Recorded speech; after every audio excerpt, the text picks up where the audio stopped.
Welcome to Step 4, setting up the Citrix Virtual Apps and Desktop service on Citrix Cloud.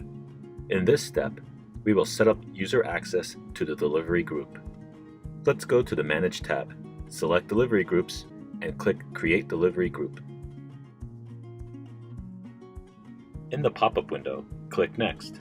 You might notice that the machine catalog that we created in the third step has been selected for you.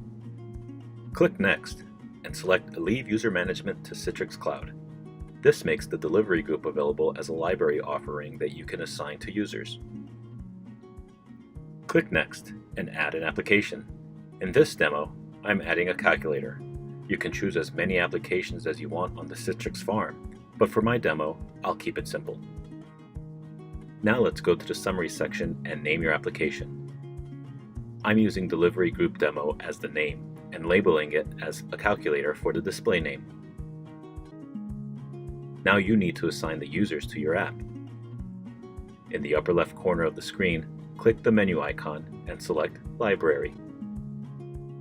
The delivery group you have just created shows up on the screen.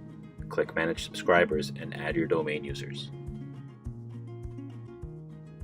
The subscribers are now set to 1 instead of 0. This concludes Step 4, setting up user access to the delivery group. In the next demo, we will launch your app from your workspace.